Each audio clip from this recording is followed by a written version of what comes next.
أسرفوا على أنفسهم لا تقنطوا من رحمة الله إن الله يغفر الذنوب جميعا. Bismillah ar-Rahman ar-Rahim, au nom de Dieu le miséricordieux, le tout miséricordieux. Que la paix soit sur vous. Dans ce chemin que nous suivons depuis le début du mois du Ramadan, nous apercevons que finalement c'est très exigeant. Le pardon, ce n'est pas simple. On en parle simplement, on le vit difficilement. Et ça, c'est une réalité. Au fond, le pardon est un vrai djihad. Est un vrai djihad parce que, comme nous l'avons vu, ce que nous cherchons, comme était l'homme du paradis dont nous avons parlé, son cœur n'avait pas de ressentiment, il avait la paix intérieure. Et le vrai sens du djihad, c'est pas la guerre. Le vrai sens du djihad, c'est comment est-ce que je résous les tensions en moi pour trouver la paix. Et dans le pardon, c'est comment est-ce que je vais maîtriser mon premier jugement, ma première émotion, ma première condamnation, la maîtriser pour pouvoir atteindre la paix intérieure. Je te pardonne, j'efface et je trouve cette paix. C'est vraiment le sens du djihad. Le djihad, c'est la résistance à tout ce qui pourrait nous amener à condamner, la réforme pour atteindre la paix, et c'est le chemin vers cette tranquillité intérieure. C'est un vrai djihad, c'est difficile, et il faut le reconnaître, et ça demande un vrai travail sur soi de ce point de vue-là. Et dans toutes les situations, on l'a dans le Coran, quand il est dit dans une situation de divorce, on s'est aimé hier, et puis tout à coup, eh bien, les situations sont difficiles. Qu'est-ce qui est dit? Que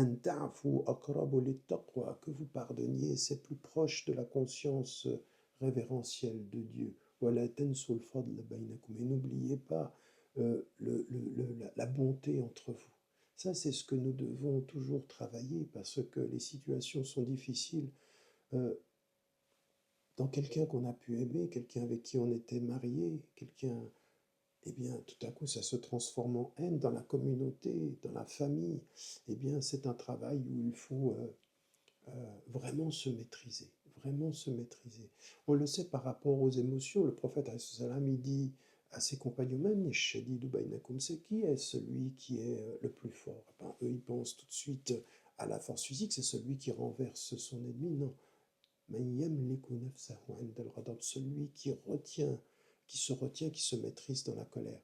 Le jugement, c'est comme une colère d'une certaine façon. C'est un excès d'émotion qui fait que nous jugeons trop vite, que nous sommes durs trop vite. C'est exactement ce qui s'est passé quand j'en parlais hier sur la question d'Uhud, sur le ils sont désobéis, on pourrait être dur. Tu as fait le mal, je pourrais être dur. Je me donne un pouvoir par le pouvoir du jugement.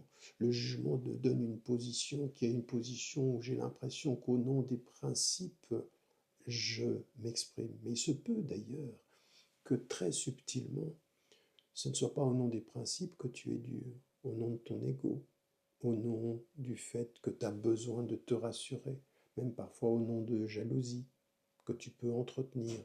Et si tu ne fais pas le travail d'introspection, si nous n'entrons pas en nous-mêmes comme ceci, eh bien tu peux te perdre. Tu peux te perdre en pensant que ta dureté est l'expression de ta fidélité au principe, alors qu'elle pourrait n'être que le rapprochement de ton ego, de tes émotions, de ta colère, et non pas des principes. C'est pour ça que c'est un vrai djihad de ce point de vue, et qu'il faut résister à soi, qu'il faut résister à ses premières condamnations de ce point de vue-là, à ses premières expressions, et puis même dans la communauté. Vous savez, quand tous les savants pourraient être d'accord sur une chose et qu'il y en a un qui n'est pas d'accord avec une chose, il se pourrait qu'il ait raison et que le nombre n'est pas compris. Quand toute une communauté jugerait, comme il est dit dans le hadith, si toute la communauté te voulait du mal, le seul qui pourrait te sauver, c'est Dieu. Si on vous avait dit qu'il y a un homme qui a tué 99 personnes, puis qu'il a tué la centième, qui lui a dit qu'il était condamné, vous auriez peut-être été le premier ou la première à le condamner. Et Dieu dit que pourtant il est pardonné. Il faut même avoir le courage d'aller contre sa communauté qui pourrait condamner sur les apparences, alors qu'une personne pourrait être pardonnée sur le fond. Que sait-on? Qui sommes-nous pour le dire? Et donc il faut avoir ce courage-là d'aller jusqu'au bout, de donner sa dernière chance à une personne à qui la communauté n'aurait pas donné de chance, à qui la communauté ou la communauté humaine. Et ça, c'est un travail qui demande du courage, aller avec son cœur à l'encontre du raisonnement d'une majorité d'êtres humains, aller avec sa compréhension, c'est tellement essentiel, tellement important. Comment on gère ses émotions, comment on gère ses jugements, comment on gère sa relation à soi-même vis-à-vis d'autrui. Parce que l'humilité du pardon demande beaucoup de courage. Il faut être courageux pour pardonner. Le pardon demande du courage, oui. Il demande ce courage de pouvoir résister à son propre ego, à ses propres émotions, et puis même peut-être parfois à sa propre communauté. Ce n'est pas facile, c'est le travail continu de ce point de vue. Et chaque fois qu'on termine nos prières, dans ce processus-là, qu'est-ce que nous disons? Qu'est-ce que nous disons qui va nous rappeler ce travail-là? Allahumma inni ala dhikrika wa shukrika wa husni ibadatik. Oh Dieu, aide-moi à me souvenir de toi. Et quand je me souviens de toi, c'est ce travail-là que je dois faire, le souvenir de Dieu par rapport à moi-même, par rapport à mes frères, c'est aussi d'avoir le courage de me pardonner. C'est d'avoir le courage de lui pardonner. À mon père, à ma mère, à mes enfants, ma femme, ma fille, ma communauté, mon frère, qui que ce soit sur la terre, ce courage-là, c'est quand je me souviens de Dieu que je me maîtrise le mieux.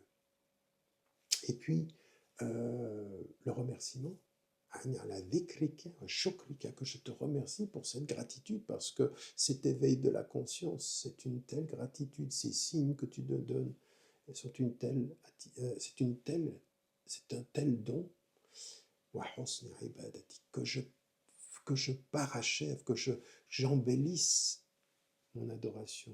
Et l'embellissement de l'adoration, c'est effectivement de se souvenir de lui avec le cœur, mais c'est de ne pas juger, c'est de savoir pardonner.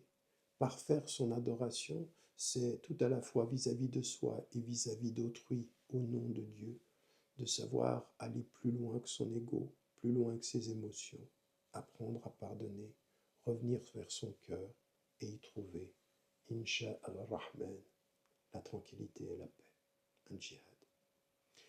N'oubliez jamais de dire à ceux que vous aimez que vous les aimez, la vie est fragile.